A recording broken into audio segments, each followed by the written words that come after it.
Bismillahirrahmanirrahim. Assalamualaikum warahmatullahi taala wabarakatuh.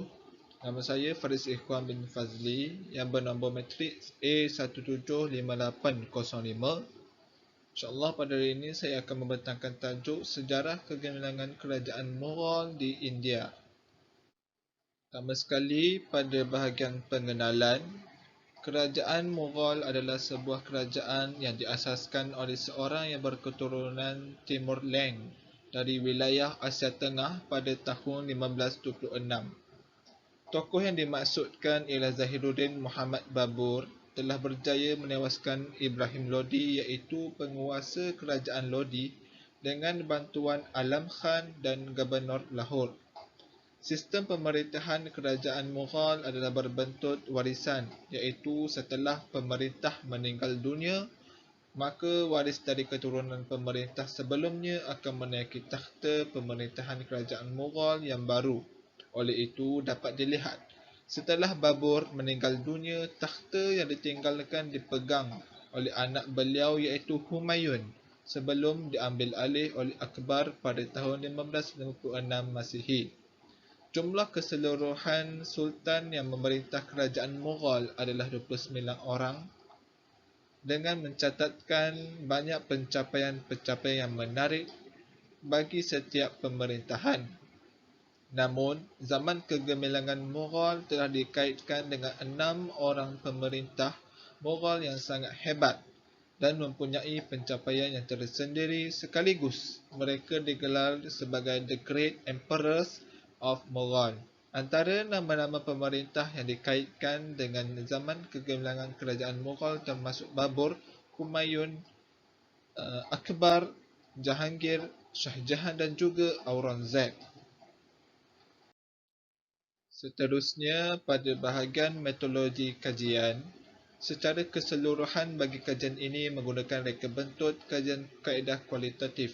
Kaedah kualitatif merupakan suatu kaedah yang diguna pakai bagi menerokai dan memahami individu atau kumpulan yang terlibat dengan sesuatu masalah atau fenomena manusia dan masyarakat. Maklumat serta data penyelidikan dan dengan menggunakan kaedah ini boleh diperolehi dari kata-kata atau penulisan berkaitan suatu tingkah laku atau peristiwa. Selain daripada itu, kaedah kualitatif turut digunakan untuk menganalisis keseluruhan atau petikan dokumen surat menyurat, rakaman dan teks sejarah. Kita pergi kepada topik dapatan dan perbincangan. Pemerintah yang pertama ialah Babur. Oleh kerana Babur memegang teguh budaya Timurid, beliau telah membawa budaya Timurid ke wilayah India dengan menjalinkan hubungan perdagangan bersama Syaibani Khan dari Samarkand. Beliau juga membawa masuk haiwan-haiwan ternakan serta tumbuh-tumbuhan dari luar wilayah India. Perkara yang dilakukan ini telah menjadikan wilayah India semasa pemerintahan Mughal oleh Babur menikmati pertumbuhan ekonomi dari sudut pertanian. Selain itu, beliau juga bertanggungjawab dalam meningkatkan teknologi ketenteraan Mughal sehingga tentera Mughal antara yang terkuat pada waktu itu. Beliau juga telah memanggil pakar yang berkemahiran dalam bidang seni dari luar India untuk menghidupkan budaya seni Mughal sendiri. Pemerintah kerajaan Mughal yang kedua ialah yang dikenali sebagai Humayun. Pemerintahan Humayun juga mempunyai kegemilangan yang tersendiri, seperti pemantapan ketenteraan Mughal, hubungan perdagangan dengan kerajaan Safawiyah yang semakin kukuh, dan dasar perluasan kuasa di bawah komander Bayram Khan yang merupakan sahabat kepada beliau semasa beliau berada di Parsi. Yang ketiga, Akbar. Akbar mempunyai cita-cita untuk mengembangkan dan menjadikan kerajaan Mughal lebih kukuh di bawah pemerintahan beliau. Oleh itu, banyak pembaharuan yang telah dibuat oleh Akbar seperti melakukan ekspedisi melakluk wilayah India, memperkenalkan dasar kesamaan dalam pemerintahan dan memperkenalkan konsep din ilahi. Pembaharuan yang telah dirancang dan dijalankan dalam pemerintahan beliau tampak memberi impak yang positif apabila berlaku perkembangan dan mencapai kemajuan yang sangat hebat pada masa itu. Selain itu juga, corak pemerintahan Akbar dilihat seimbang antara semua kaum dan agama apabila beliau berjaya menyatukan wilayah India dan memberi jaminan kepada semua masyarakat tanpa mengira agama dan kaum. Pemerintah kerajaan Mughal yang keempat iaitu Jahangir. Sekalipun banyak dasar yang telah dibuat dan dikembangkan pada masa pemerintahan Akbar dan dasar-dasar tersebut telah membantu perkembangan kerajaan Mughal, tetapi Jahangir mempunyai dasar yang tersendiri sewaktu pemerintahan beliau seterusnya memangkin kepada kemajuan Mughal era beliau. Antara dasar yang digunakan semasa pemerintahan Jahangir seperti menguruskan ancaman politik dan pemberontakan dalaman.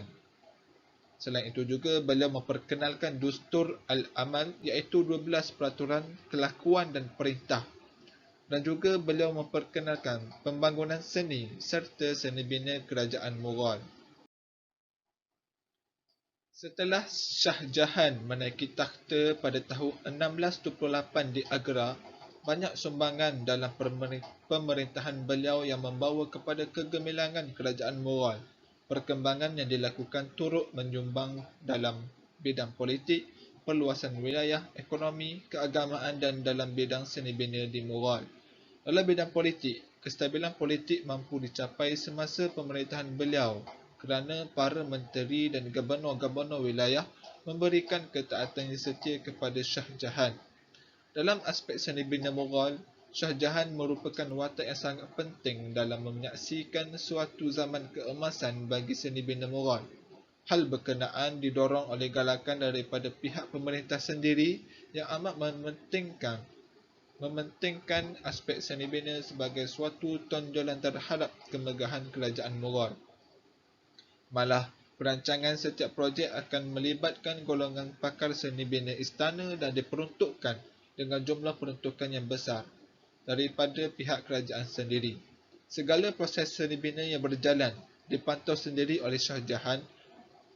Antara seni bina yang dibina sewaktu pemerintahan Shah Jahan adalah Taj Mahal yang dapat dilihat sehingga ke hari ini dan menjadi antara 7 keajaiban dunia. Pemerintah keenam sewaktu kegemilangan Mughal ialah Aurangzeb, yang merupakan pemerintah Mughal yang sangat berjaya sehingga pentadbiran kerajaan pada waktu beliau mengalami perkembangan yang pesat dan juga stabil setanding dengan pencapaian Akbar. Namun, pemerintahan Aurangzeb dilihat sangat berbeza dengan apa yang dilakukan Akbar yang menggunakan dasar din ilahi iaitu penyatuan semua agama. Aurangzeb seorang yang sangat patuh kepada ajaran Islam dan merupakan seorang yang berfahaman Sunni. Beliau menerapkan ajaran Islam ke dalam pemerintahannya iaitu dengan mengenakan semula sistem cukai kepada orang bukan Islam walaupun ditentang oleh penganut Hindu. Seterusnya, pada tahun 1659, Aurangzeb telah mengeluarkan larangan kepada penjualan minuman keras, perjudian, pelacuran dan penggunaan dadah di Mughal. Berikutnya, pada tahun 1664, beliau juga mengeluarkan satu peraturan yang menyatakan bahawa larangan kepada pemaksaan wanita untuk sati dahur, iaitu pembakaran diri apabila kematian suami dan menjadi balu dalam fahaman agama Hindu. Beliau turut melarang daripada mengadakan pertunjukan muzik di istana, mengenakan cukai jizyah kepada orang bukan Islam yang sebelum ini dimasukkan sewaktu pemerintahan Akbar, dan memberi arahan supaya dihancurkan kuil-kuil Hindu yang disalahgunakan untuk kegiatan politik.